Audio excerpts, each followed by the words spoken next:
Efésios 4:15, nós já falamos sobre um texto grande, mas hoje eu quero mirar um outro lado.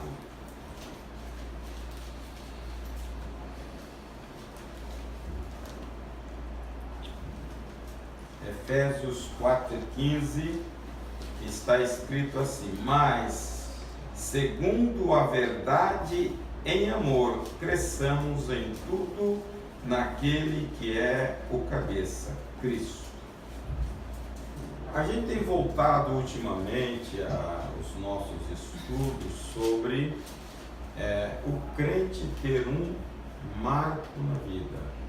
Nós precisamos definir, parecer por Jesus. Então ele está dizendo o crescimento em amor com um objetivo, em Cristo, que é o cabeça. Ele fala crescer em tudo. Cresçamos em tudo naquele que é o cabeça. É o grande objetivo. A gente vê a necessidade do crescimento da nossa parte. Você vê na criança que ninguém pode impedir o crescimento. Mas quando você chega a por exemplo, na adolescência, e aí já começa a ver a necessidade de crescer para ser alguém. Senão você fica estagnado na vida, que é uma concorrência grande, e Deus colocou isto desta forma. A Bíblia diz que Deus deu a terra para que os homens a conquistem. Então você tem que estabelecer, entrar na regra para você fazer parte dessa conquista e ter um lugar ao sol. Se você não se desenvolver, você sabe que você vai ficar para trás. Porque que tem algumas pessoas que têm um certo avanço cultural, mas estão aí, por algum desvio da vida, eles estão à margem. Tá? Mas a tendência, quem tem uma percepção, se quiser ter uma vida mais ou menos aqui, tem que estudar, tem que crescer, tem que se desenvolver. Então isso custa um preço. Não é de graça. Você levanta uma criança um tempozinho frio para ir para a escola de manhã, ele vai, hein? E aí você tem que levantar, porque o pai está olhando e ele tem que sentir. Tem outros não, que já chegam a certa idade, eles se levantam, porque ele sabe que lá na frente ele vai precisar desse crescimento. E a vida espiritual? Se a Bíblia está cheia de recomendação para o crescimento. Só que muitas vezes nós ficamos parados.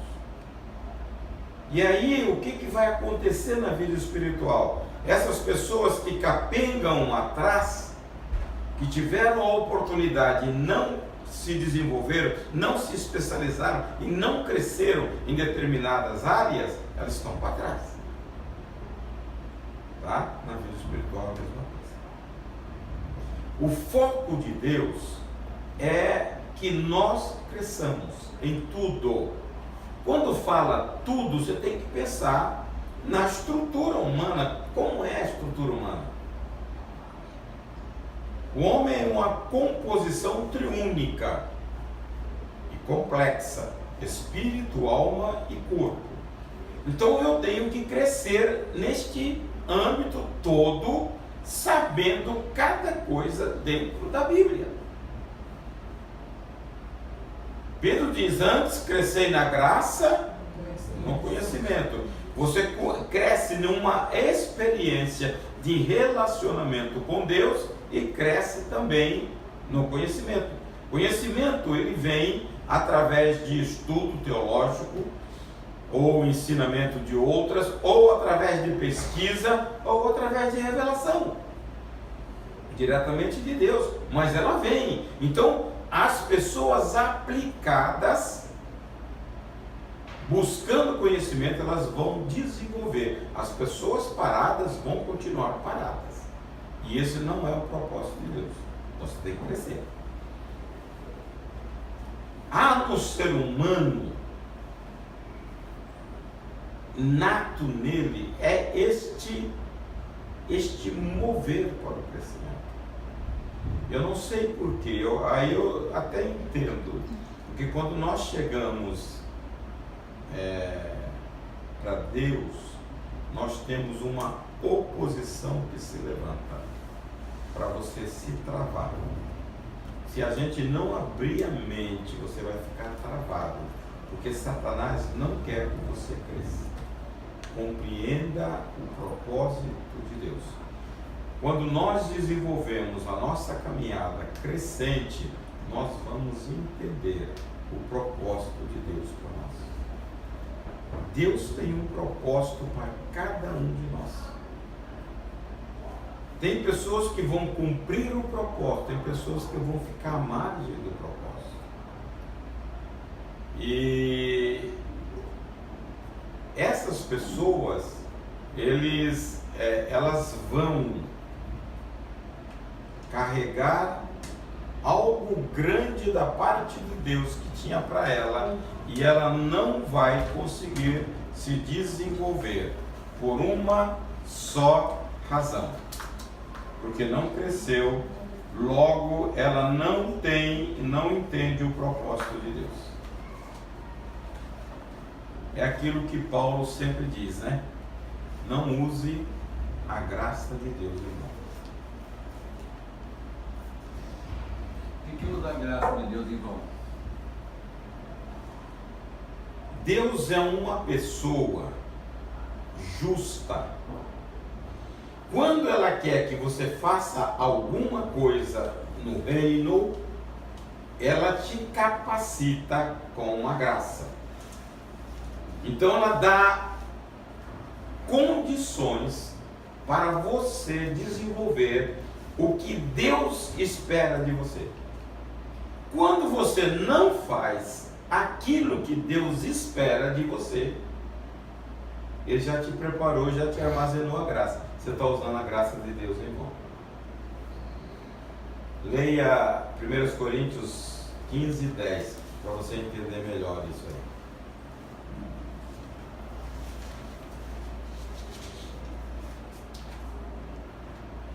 Mas pela graça de Deus sou o que sou, e sua graça para comigo não foi vã. Antes trabalhei muito mais do que todos eles. Todavia não eu, mas a graça de Deus que está comigo. A graça de Deus para comigo não foi em vão.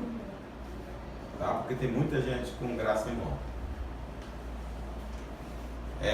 Miles Monroe, um pastor escurinho que morreu em desastre de avião, ele diz que as maiores riquezas estão no cemitério, onde Deus capacitou pessoas para desenvolver os talentos e as pessoas não desenvolveram.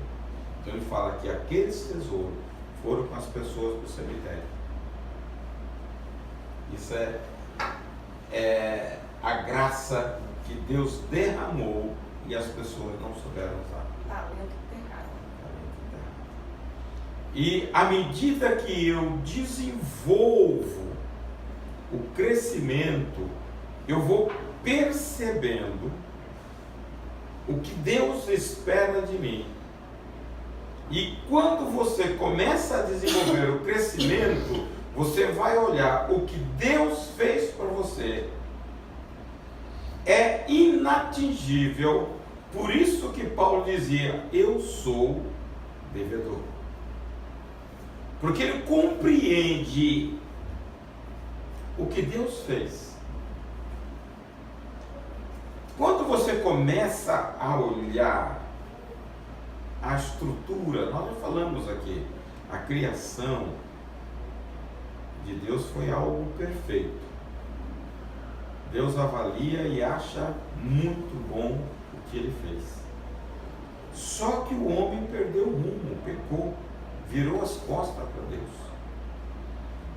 Aí, instintivamente, quando Adão, Deus pede para ele colocar nome em todos os animais, ele coloca, numa boa.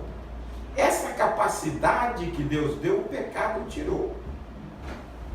O homem se limita. Ele foi maculado em toda a sua estrutura. Perdeu o relacionamento, o espírito morreu. O que vivifica o espírito é a presença de Deus. Então quem não tem Deus, o espírito dele é morto. Por isso que Paulo Deus diz: mortos em vossos delitos e pecados. E a nossa alma foi totalmente desestruturada. Por isso que você vê Caim matando o irmão. Aí você vê o pecado tomando conta, a maldade tomando conta. Você começa lá nos primórdios, vendo a corrupção do gênero humano. Capítulo 6, Deus entra com intervenção, com juízo e acaba com todo mundo. Aí vem a herança de Noé. Ali começa a aparecer um cara fortão, poderoso, chamado Nimrod. Nimrod é o mentor da Torre de Babel. Nimrod, ele é o que mata o filho de Terá. Então você vê, se você entrar na história, ele é o construtor da Babilônia. Era um cara mau. E ele e a esposa que começou o misticismo todo, né? Tudo. E a maçonaria é fundada em cima desse conhecimento aí, não é? Do Nimrod. Tá tudo na Bíblia, tá? Só que a Bíblia fala sucintamente. Hoje você tem informação. Há 40 anos atrás você não tinha nada na internet. Você tinha que ler. Então hoje você clica lá, pá, você vai saber de tudo. A civilização suméria, de Hammurabi. Hammurabi foi contemporâneo de Abraão. Os propósitos, grande parte da lei da Bíblia estava lá dentro do código de Hammurabi. E até hoje. Até hoje. Então, a gente nota tudo isso. Tá? Tem uma parte que Judas fala. Se você for para a internet, você encontra. Ele fala sobre a vinda de Jesus, é falada por Enoque, não é isso? Judas fala isso. Você vai lá na internet e você encontra. Eu já encontrei, já li. E deste profetizou também Enoque. o sétimo depois de Adão, dizendo: eis que é vindo o Senhor com milhares de seus santos. Ih, meu Deus, esqueci meu telefone. Eu não trago o telefone. Jesus está me chamando. Eu já fui e já voltei lá uma vez. Já cheguei lá na portinha dele. Mas e a gente vê a degeneração. E aí você começa a olhar o propósito de Deus.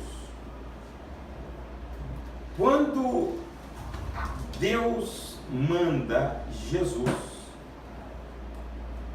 Ele quer, na realidade, o resgate deste homem na forma original.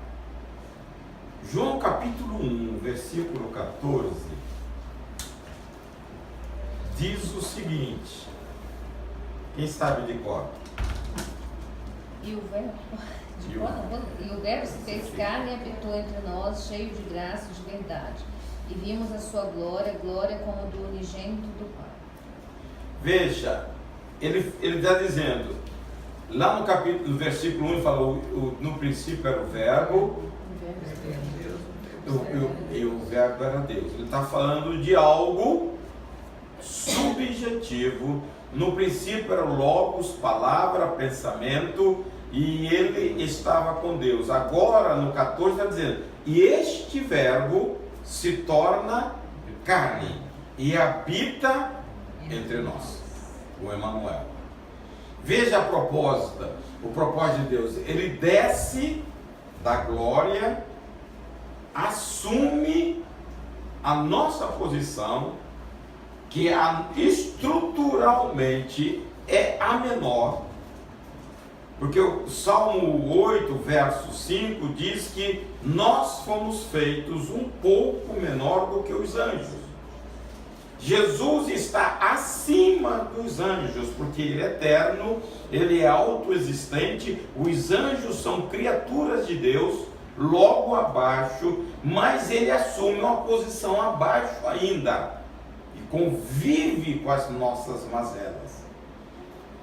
Só que Ele vem mostrar para nós. Davi no Salmo 51 diz que nós fomos gerados em iniquidade e em pecado fomos formados. O nosso corpo é degenerado, porque nós temos o vírus do pecado.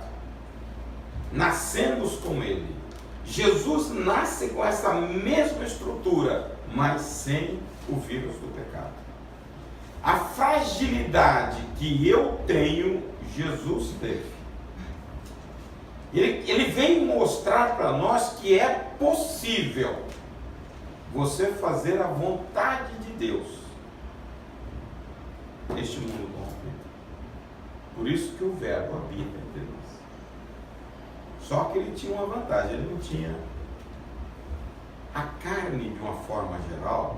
Paulo diz que ela não tem bem nenhum. Mas o que determina, o que faz reverter, é a nossa decisão de não pecar. Pecar é decisão. Você entende quem é Deus e você decide fazer a vontade de Deus e não pecar. Mas há uma tendência muito forte hoje. Por quê? Porque as pessoas perderam a referência de Deus e o temor do Senhor. Aí na hora do aquecimento lá, você esquece. Você vai... É por isso que a Bíblia diz: um pouco de fermento leveda Toda a massa. Quando o crente começa a se misturar, ele vai ser levedado. Não tem jeito. E muitas vezes, nessa mistura, nós perdemos a referência de Deus e caímos. Depois você vem chorando. Depois você vai pagar. Todo pecado tem uma consequência. E muitas vezes a consequência é demorada. A consequência do pecado é demorada. A Bíblia mostra em Davi. Davi levou a pecha do pecado para toda a vida. Deus perdoou, mas as consequências. Então você vê quando Jesus ele vem na figura humana, na estrutura humana, porque Filipenses 2:6 diz que ele se esvazia. Porque as pessoas muitas vezes não entendem, porque eles falam assim: mas Jesus era Deus. Mas a Bíblia diz que ele se esvazia disto.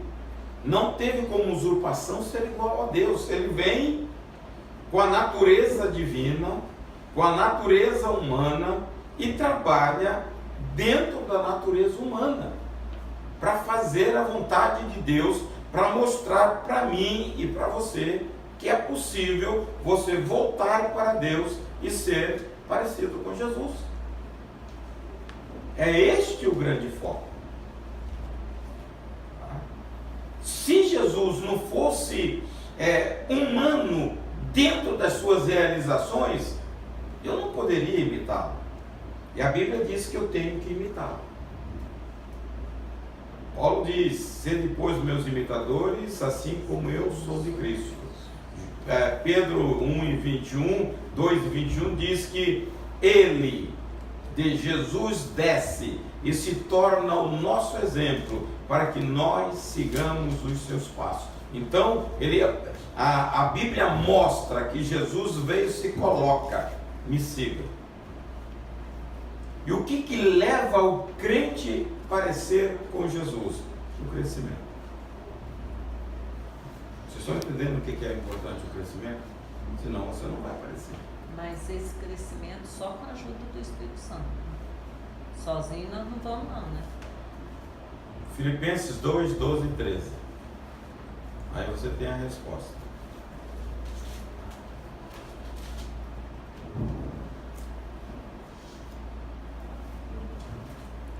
Sendo assim, meus amados, como sempre obedeceste, não somente na minha presença, porém muito mais agora na minha ausência. Colocai em prática a vossa salvação com referência e temor a Deus. Pois é Deus quem produz em vós tanto querer como realizar, de acordo com a sua bondade, com a sua vontade. O que ele faz? Ele fala primeiro. Desenvolver a vossa salvação. Isso é parte humana. Sim. Daí ele fala no texto, é Deus quem faz. É. Entendeu? A gente precisa. É, tá? Então, quem determina isso é você. Sim. Tá? É ele que faz, tanto querer como o efetuar segundo a vontade dele. Mas tem que partir de você. Sim. É esse, muitas vezes, o entendimento que nós não temos. Nós chegamos na igreja e sentamos. E queremos que as coisas aconteçam. Não vá buscar não para ver se acontece. Não acontece. Só acontece se você tomar decisão. Por isso tem que ter tempo com a palavra, com leituras, tá? Com estudo. Senão não vai acontecer. Neste ponto, entra também a igreja, né? No ensinamento. Para despertar, para motivar, para incentivar a pessoa a estar desenvolvendo.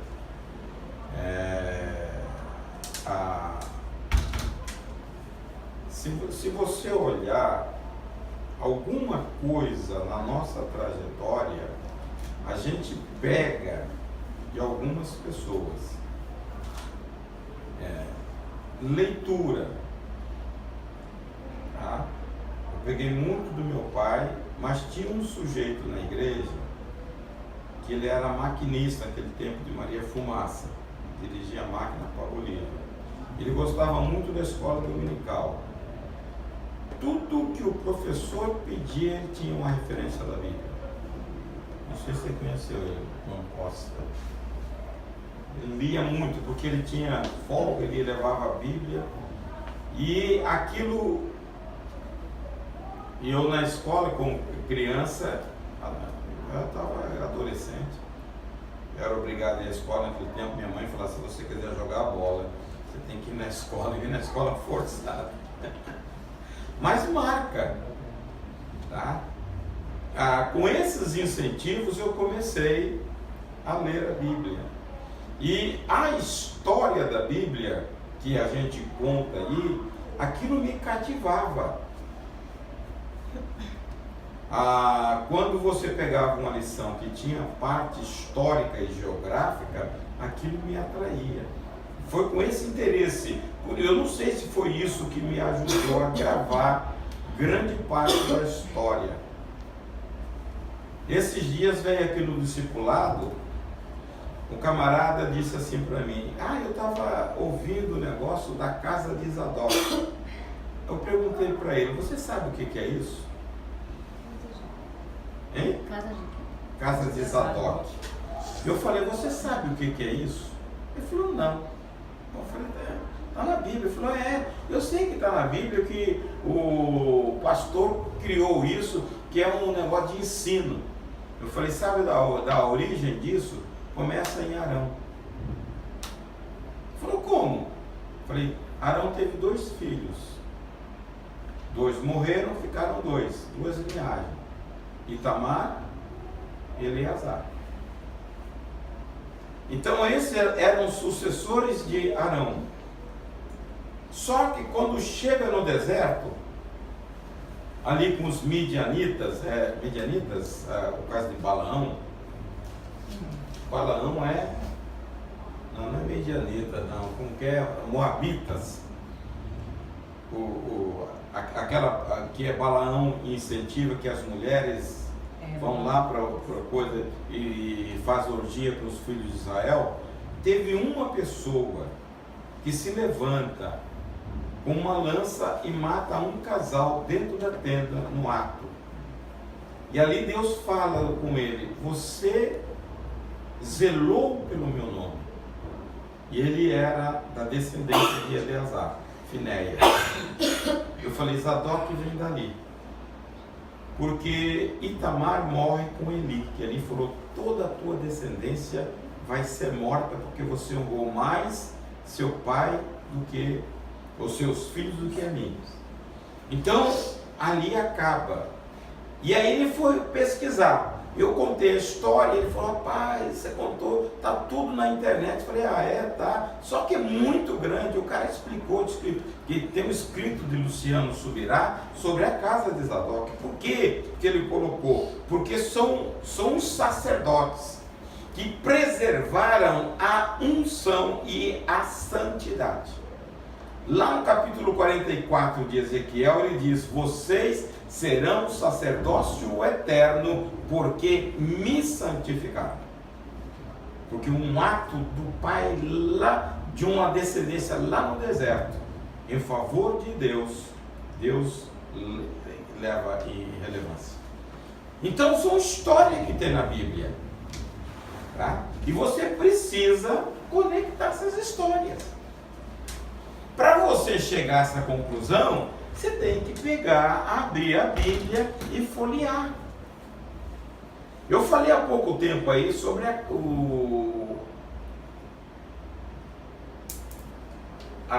aquele que guardou a arca 3 meses, Obed-edom. Você não vai achar tudo no mesmo lugar. Você tem que folhear a Bíblia em vários lugares, para você achar o propósito dele. Obed-edom, depois que ele toma conhecimento da presença de Deus, ele se apaixona pelo Senhor. Ele larga tudo. Ele larga para ser porteiro da casa de Deus. E todos os filhos de Obed-edom foram ser cantores. Por quê? Porque aquilo marcou a vida dele. Então você encontra, mas você não encontra no lugar, você tem que parar. Então essas coisas, eu acho que tem que despertar em nós curiosidade, tá? Aí entra a igreja. Você vê alguém falando sobre isso, você vai ser curioso. Esse camarada foi pesquisar e falou: pastor, eu achei um assunto, mas é muito grande, me deu preguiça de ler. Mas você tem, hoje você tem compilado, mas você acha isso na Bíblia. E você tem que parar para você desenvolver, porque a Bíblia é um livro de princípios. Para você entender o propósito de Deus e a maneira que Deus age, você tem que estabelecer isto mais pela sua pesquisa do que pela sua informação. Porque a verdade que vem a nós, pela pesquisa nossa e pela revelação do Espírito, é muito maior do que aquilo que eu falo. Eu sei que eu estou falando aqui, 90% vai se perder. É a lei, né? Se for igual a minha cabeça, Hein? se for igual a minha cabeça, desse jeito. Não, mas a ciência diz isso, que 10% só que nós retemos. E são esses descendentes de Zadok, aquele povo que vivia separado no deserto, que saiu da cidade e foi para o deserto e vivia ali. Os essênios? Os essênios, eu estava aqui tentando lembrar o nome. São descendentes. Não, essa é uma família sacerdotal. Zadok é do sacerdócio. E a Bíblia diz que no governo de Cristo, é esta família que vai ser o sacerdote. Mas então não tem nada a ver com os essênios. Não, mas essênios era tipo quando muitas pessoas dizem que Jesus era essênio. É que ele viveu um tempo lá. Jesus era essênio. Mas a gente não vê, porque ele era muito separado. Muito. Mas era briguento também. Também. Então tá bom. Então você pode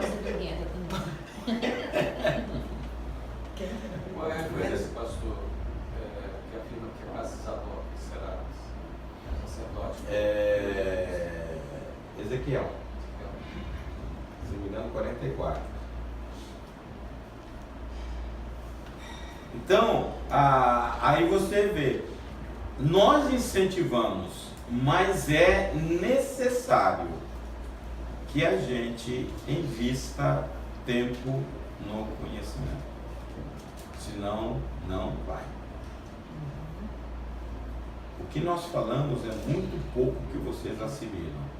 A hora que você debruça sobre estudo, você aprende mais. Você aprende mais do que 10%.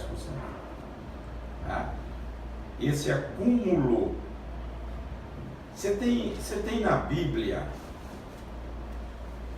vamos ler, 1 Tessalonicenses 3 e 12. E 1 Pedro 2 e 2. A ordem do crescimento. E o Senhor vos aumente e faça crescer em amor uns para com os outros. E para com todos, como também nós para com Faça crescer. Faça crescer em amor uns para com os outros. Então, ele está dizendo, lá em 1 Pedro 2 e 2, ele fala que o crescimento se dará. Ele fala assim, desejai ardentemente como crianças recém-nascidas, o genuíno na leite espiritual, para que por ele vos seja dado crescimento para a salvação. E ele está falando de um crescimento através da palavra. Nós estamos vivendo em um tempo de profundo egoísmo. Porque há uma filosofia dizendo, secularismo, que você é a pessoa central e a mais importante. Tudo tem que convergir para você para atender o seu desejo. Isso é uma filosofia. Só que quando você vai para a Bíblia mostra que nós devemos compactuar uns com os outros. A Bíblia tem mais de 30 mutualidades. Servir uns aos outros, tolerai uns aos outros, sujeitai uns aos outros, levai a carga uns aos outros. Então há uma série de coisas que nós temos que fazer reciprocamente com o irmão. Se você não tiver amor, você não faz. Por isso que a recomendação da palavra, cresçamos em amor. Se você não tiver amor, você não faz. Que se lixe o cara. Tá? O amor compadece.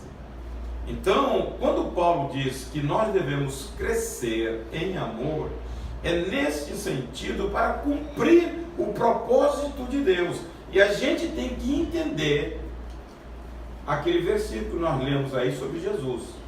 E o verbo se fez carne e habitou. Por que ele deixa o trono de glória e vem nascer no curral? Se ele não tivesse amor, ele não faria isso. É ruim, hein? Aquele povinho chato, ruim. Deixa que ele se dane. Se Deus tivesse a visão nossa, a gente não teria salvação. Quando ele chegou na cidade, no jumentinho, né? Emprestado. Porque não tinha.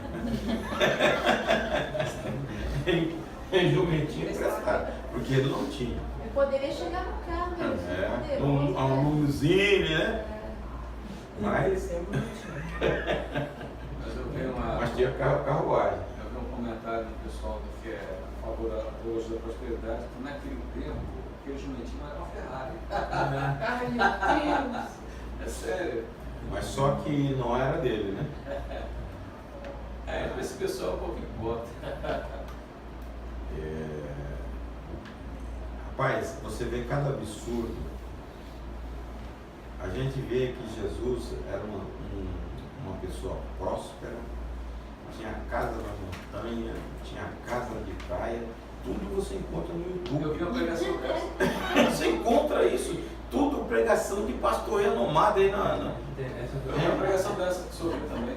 Jesus tinha duas casas, tinha uma em Cafarnaum e tinha no Senhor. Jesus tinha casa de praia. Mas a palavra diz que ele não tinha onde repousar a cabeça. Ele não tinha. Porque na verdade fala que a casa dele era em Cafarnaum, mas eu acredito que não era a casa dele, eu acho que ele ficava era na casa de Pedro. Porque a casa... Ele não tinha casa, não. A palavra Tanto que depois, quando ele está morrendo, ele manda Maria ficar com João, né? Acho que nem Maria tinha mais casa naquela época. Então, as pessoas precisam, tá, conhecer os fundamentos, crescer em amor. Outra coisa é crescer na palavra. Crescimento através da palavra de Deus.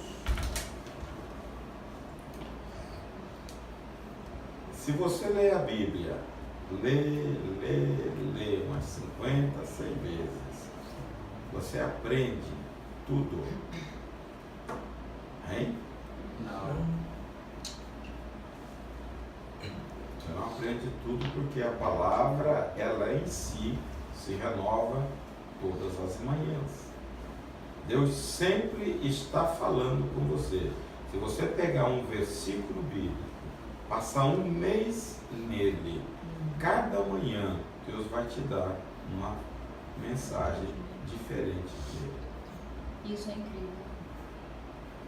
Então, ele está dizendo desejar ardentemente, como leite, que é a alimentação básica de um bebê, para você crescer na palavra, para que através dele vos seja dado o crescimento. Então nós precisamos aplicar. E aí a gente vem o seguinte: como que eu vou crescer? Como que eu vou conhecer a palavra? Crescer em amor. Numa sociedade fast food, que quer tudo para ontem. Esse crescimento, quantos anos uma criança, para estar firmado, ela precisa desenvolver? A mesma coisa somos nós, quanto tempo? E tem mais, pastor, se eu falar, você está falando de desenvolvimento, quando criança, você tem o desenvolvimento intelectual, mas depois disso ainda tem o desenvolvimento emocional. Emocional. Que é muito mais longo, um processo muito mais longo. É isso aí. Tá?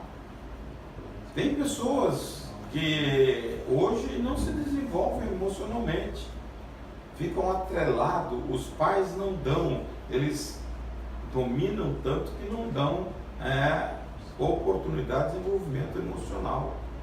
O grande problema hoje são as emoções. Pessoas que não têm uma boa estrutura emocional, ela não vai caminhar na vida, muito menos dentro do Evangelho. Por isso que a Bíblia diz: transformai-vos pela renovação da vossa mente. Eu acho que no nosso tempo de vida difícil, de dificuldades, você, pelo menos, eu não sei, emocionalmente você se resolvia. As dificuldades eram tantas, não tinha ninguém para te socorrer, orientar. E Meus pais tinham 10 filhos, não tinha tempo de ficar, se dedicar para cada um. E você? Ó, eu atendo uns meninos, eu falo que é menino, né? 28, 30, 32 anos, que vai com a mãe, e eu pergunto, a mãe que responde.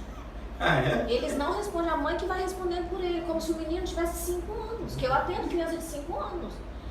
Eu fico boba de ver assim, como que pode um negócio desse? São meninos, né? Pra mim é criança, não cresceu, não cresceu. Você sabia que agora, claro que você deve saber, o pessoal que estabelece padrões de faixa etária, aqui no Brasil é um fenômeno, né? Que agora se estenderam Adolescência para 21 ou 24? Acho que é 24. 24. Adolescência? É adolescência. O Brasil é um país que anda para trás, impressionante, é sério. Agora, esse mimimi que existiu com essa nova politicamente correto, no estado paisão, todo mundo deitadinho, isso cria uma deformação impressionante. É sério, pastor? A mãe do menino de 32 anos, ele estava noivo, ela falou assim, eu acho uma besteira ele casar tão novo. Ela falou, eu queria que ele ficasse lá em casa mais tempo. 32 anos! Já tem pesquisa que mostra que aqui no Brasil o pessoal está preferindo não casar e fica em casa.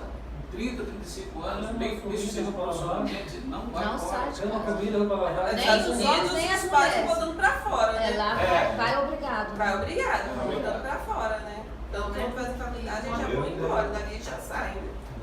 Quando eu trabalhei, trabalhando, teve um consultório de psiquiatria, e aí a mãe ligou para marcar consulta pro filho. Pensei que fosse uma criança, né? Aí marquei. Quando chega a pessoa, um homem de 35 anos nas costas, aí vim trazer meu filho. Aí quando o médico chamou, ela queria que o médico falou, chama ele. E aí ela começou a falar, olha, ele tá morando com uma mulher, fui no apartamento dele, é um absurdo, aquela mulher é uma relaxada. Gente, um absurdo. Absurdo. Aí você vê o seguinte, nós temos um propósito de Deus para a nossa vida. Se você não desenvolver, você não vai atingir. Quando você fica olhando alguns personagens da Bíblia, quantos anos você imagina que tinha Daniel quando foi levado cativo para a Babilônia? Eles acreditam que tinha uns 13, 14 anos. Por aí. José tinha 17. Me internece muito porque ele vivia do lado do pai. Ele era esse filho criança, ele era o queridinho, ele era o amado. E de repente ele se joga naquela, se vê Jacó naquela... também, né? No rabo da saia da mãe. Mas Jacó, quando saiu, tinha 40. Mas José foi... Deus tira do cara Eu tenho tanta pena de José quando eu vejo assim, e ver que ele teve que crescer na marra. Ele virou homem na marra. Ele aprendeu, ele sabia que ele tinha uma promessa.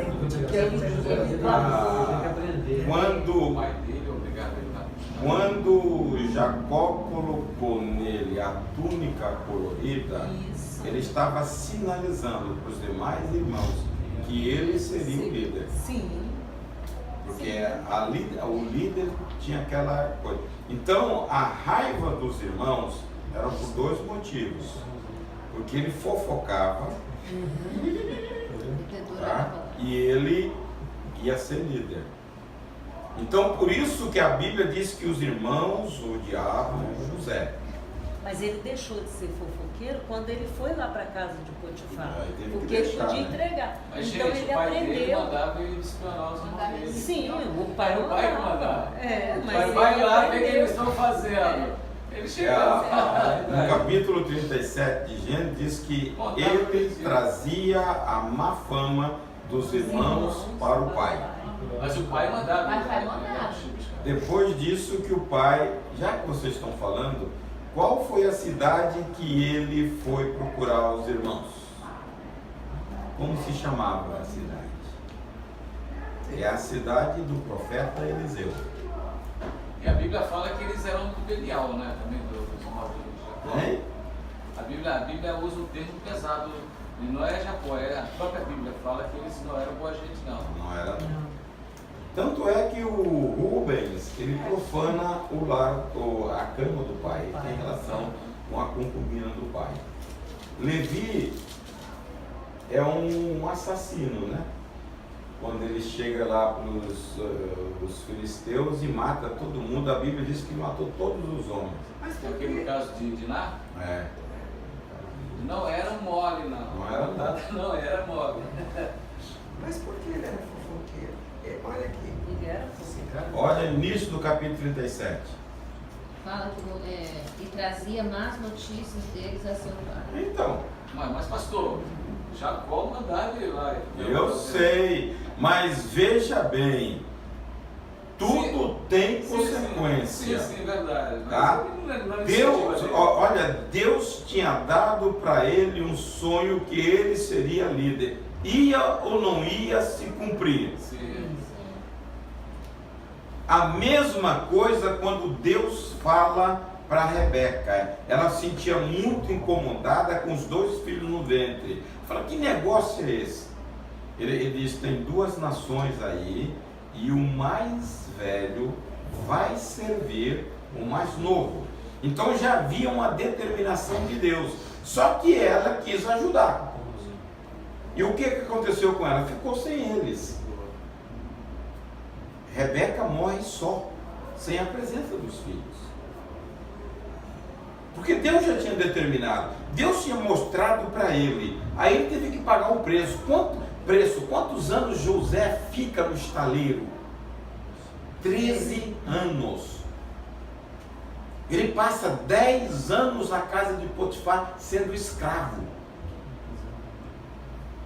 E o pai dele sofreu também a consequência. Né? Porque chorava a morte dele todos os dias. Colocou o filho sobre os outros que não era para ser, fez a própria escolha. E aí, olha, a escolha foi e tinha uma relação muito grande, porque ele amava mais José que os outros. Estratégia também podia ter ficado quieto. Quieto, porque ele sabia do mesmo jeito que José. Deus tinha definido e iria cumprir a promessa. Só que a promessa ele cumpre, mas numa volta de todo tamanho. Acontece com a gente. Se você andar em linha reta, você chega no propósito de Deus. Mas de vez em quando você é tão desobediente que Deus vai levando. Você corta caminho, vai lá. Quando o povo de Israel sai do Egito, se não me engano é 13 de Êxodo, a Bíblia diz que Deus manda eles rodearem a terra. E não leva pelo caminho que deveria levar. Pode tratar. Ele também igual a gente. Ele não bota a gente bem certinho. Agora eu te vejo o seguinte: se você entende o propósito de Deus e deixa Deus te tratar, ele vai te tratar na linha reta? Ele vai fazer a coisa da maneira. O problema nosso é que nós não queremos. Menos reprovado, né? Porque a gente fica reprovado todo mundo. Faz a prova de nada. Faz a prova de nada. Aí você vai e volta. Pastor, você não entendeu. A questão do ser humano, enquanto ele não for convencido de fato, não só intelectualmente, ele absorver uma verdade, ele vai ficar teimando. Nós somos assim. Entendeu? Então, às vezes, você precisa, até porque nós temos vontades conflitantes. Até você chegar a um padrão, nós somos muito difíceis, eu estou falando por mim. Mas é aí que nós estamos falando sobre a necessidade do crescimento. Porque o crescimento te leva a você encaixar no propósito de Deus. É o crescimento. Você entende o que Deus quer de você. Jesus era totalmente dependente. Está entendendo? Eu sei. E então, eu vivo em a hora que você cresce em maturidade, você sabe quem é Deus, você sabe a vontade de Deus. Não posso fazer isso. Mas enquanto você não souber, você fica testando e vai tomar. Não vai dar, não tem conversa. Você vê um homem como Jó, pastor, o próprio Deus dá testemunho, e mesmo assim, para ele chegar a determinado conhecimento de Deus, ele passa por um sofrimento atroz. Olha, e ele tinha qualidades que muitas vezes nós não temos. Deus fala, homem justo, íntegro, temente a Deus e que se desvia do mal. Então, como ele não existia, mas ele não tinha a experiência pessoal com Deus. Mas em Jó 16:12, o pastor fala, descansado estava eu e ele me quebrantou, pegou-me pelo pescoço, me despedaçou, colocou-me para o seu alvo. Ou seja, ele sofreu morrendo, né? Então, lá no final ele tem uma experiência de Deus, quando Deus começa a revelar: Jó, aonde você estava quando eu criei? Ele mostra a sua grandeza. Deus mostra, ele começa a entender: eu sou tão pequenino nessa estrutura e que muitas vezes eu questiono: por que eu nasci? Por que permitiu isso? E ele reclama de tudo também. Era um bodezinho que reclamava muito. Da pastor também. É difícil reclamar dele. Se ele tinha as qualidades que tinha, e Deus fez ele passar nessa daí, questionou. E nós, né? Mas aí eu acho que volta ao ponto que o pastor sempre fala: você conhecer Deus. O ponto é conhecer Deus. O ponto todo do relacionamento a Deus. Você não percebe isso. Acha que é só para ir para o céu, é só ter saúde, prosperidade, ser feliz. Não é. Porque, veja, a nossa relação com Deus tem que ser uma relação madura.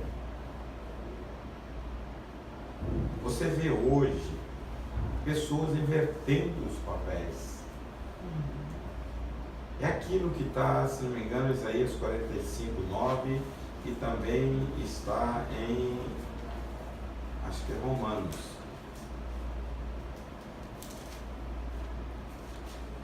Ai daquele que como Criador, caco entre outros cacos de barro, porventura dirá o barro ao que formou: que fazes? Ou dirá a tua obra: não tens mãos? Isso Paulo fala lá, se não me engano, no capítulo 11 de Romanos. Veja, quantas pessoas, por não conhecer Deus, hoje estão dando ordem ao Senhor. A nossa relação com o Senhor é de filho obediente. E tem gente que prega, ele enche o peito e diz: não, você tem a ousadia de exigir. Como que o caco do caco vai exigir qualquer coisa? O que é isso? Falta de conhecimento. Nós temos que entrar da presença de Deus humildemente. Nós não tínhamos direito. Nós temos o direito porque Jesus desceu e nos quer elevar a nossa posição mais e mais. Quanto mais você se relaciona com Deus, mais você se torna íntimo dele e menos você vai exigir coisa deles. Você pode ver, as pessoas que estão crescendo, estão próximas de Deus, são as pessoas que não pedem nada para si. As pessoas que estão distantes de Deus entram com a lista de supermercado: eu quero, eu quero, eu quero. Porque a glória, a presença de Deus, ela é majestosa. E quem entende isso, só quer estar lá. Quem não entende, acha que Deus é obrigado. Ainda mais agora que está na época de Natal, que o Deus tem que andar com o saco de Papai Noel nas costas para distribuir presente.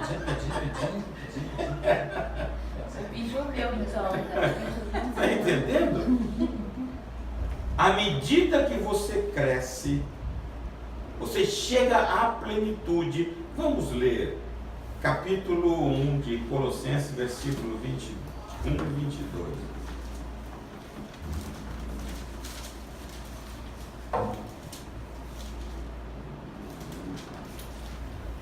E a vós também, que em outro tempo eras estranhos e inimigos no entendimento pelas vossas obras más, agora, contudo, vos reconciliou no corpo da sua carne pela morte, para perante ele vos apresentar santos, irrepreensíveis e inculpáveis. Mas, se na verdade permanecerdes fundados e firmes na fé, e não vos moverdes da esperança do Evangelho que tendes ouvido, o qual foi pregado a toda criatura criada debaixo do 21, 22? É isso aí. Não, é 23. Apresentar, olha, entendimento, inimigos estranhos, inimigo no entendimento, pelas obras más, e que se é que permanecer na fé, alicerçados e firmes, não vos deixando afastar da esperança do Evangelho, que ouviste e que foi pregado a toda criatura, debaixo do céu, o qual eu, Paulo, me tornei ministro. Veja, nós estamos vinculados nele, neste corpo. Nós que estamos fora dessa coisa, ele nos leva ao corpo para mostrar e revelar em nós, como está Efésios 3,19, toda a plenitude de Deus que tem lá, trazer para cá. Quando você entende o propósito de Deus em Cristo Jesus, de nos pegar lá no lixão e nos trazer para Ele e trazer de lá tudo que Ele tem, está entendendo? 13,19 diz: e conhecer o amor de Cristo, que excede todo entendimento, para que sejais cheio de toda a plenitude de Deus. Então, a gente que não era, Ele traz para Ele, junta-se a nós, nós formamos o corpo dele, e Ele traz de lá a excelência que tem lá, para que você viva nessa plenitude. É aquilo que Jesus disse em 10:10 de João: eu vim para que tenham vida. O que é isso? Nós citamos isso, mas você vive uma vida plena? Você vive uma vida abundante? Você tem prazer em ser filho de Deus? O Evangelho é coisa prática, irmãos. Não é teoria que você confabula, bota na cabeça, não incita. É uma vida prática. Uma vida cheia da plenitude de Deus.